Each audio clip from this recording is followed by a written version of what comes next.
This is day number 32. It's 7 minutes past 2 p.m. And I'm a little bit running, a little bit jogging from time to time. And it's quite a difference from the morning when I was half dead. The thing is that evening before yesterday, it started quite intense rain. And this rain uh, was bothering us till this morning. So yesterday it was really flood. It was really flood all around, and it seems like many houses in New York were with waters in basements. We living at second floor, and we have third floor above us, and still our roof, our ceiling on the second floor was leaking. Somebody told me that this kind of amount of water last time New York experienced 150 years ago. But in spite of that, Lo Ming yesterday was flying. Just amazing. He was flying, he did 75 miles at the end. Andrea did, I don't know, 116 laps, it's 62, 63, something like that. And Lo Ming continues to fly today. So it seems like we have real, authentic Lo Ming back, which is very, very inspiring. And today is Tsai Venia's birthday. At the start of the race, for some time, we were still walking as a group, all 14 runners, trying to sing happy birthday song. Finally, we succeeded. So I think she was really happy to have these greetings from her fellow 3100 mile runners. She turned 54. From time to time, I'm putting my phone as a music player on shuffle. And recently I encountered my few recordings from first races. And I would like to share these unique stories. But before that,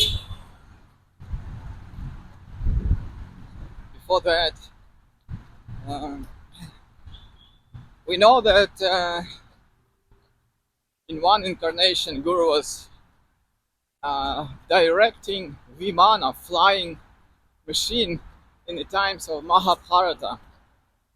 In other incarnation, he was learning occult powers as Atlantis.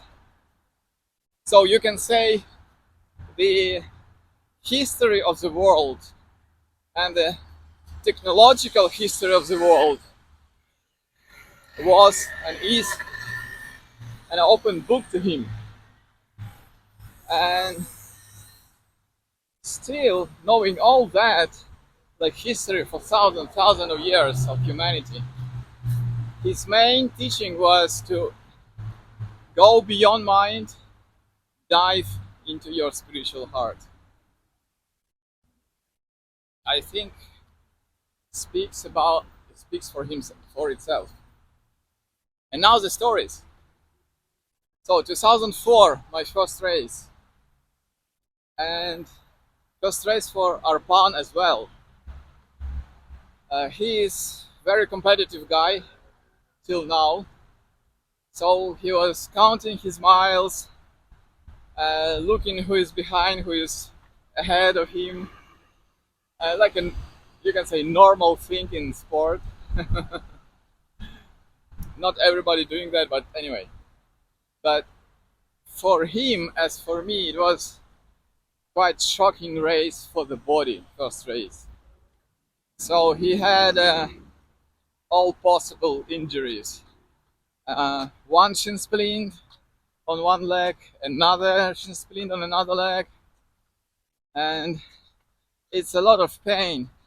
And like the shin splints are going away like in waves.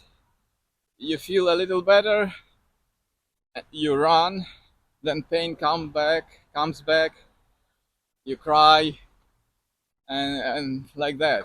So Harpan was struggling a lot, and then he developed a blister, very painful blister in the center of the sole, like foot, uh, and he was very inventive how to like in treatment and like to put some circles to avoid pressure on the blister, etc., etc. So almost cured the blister, and then he stepped on a bee, and bee stinged just in the blister. I think he was crying at that moment. It was very painful. So, and still, like his mind is focused on miles, and he cannot do it. So, kind of very agitated state. And then Guru came with prasad. He looked at Arpan and said, Arpan, don't think about your miles, just be happy. And needless to say, that Arpan became released, so he started to feel more happy and he finished the race. Second story, 2006. Ashprihanal was racing with Madhupran. Again, two very strong runners. And Ashprihanal was trying his best to do all the miles, and he can't. And kind of trying and failing. Kind of depression. And then Guru coming with prasad, he pointing to head of Ashprihanal. Ashprihanal, give me your mind and take my heart. Wow. Ashprihanal starts smiling, and he, by being happy, he did all the needed miles. So, yeah, this is one of the major secret how to cover unimaginable distances and do something impossible, not only in running, is to be happy. From happiness sprouts everything else, all the true, authentic, great achievement. And there is also some scientific explanation to that. I mentioned that in my book Eat to Run.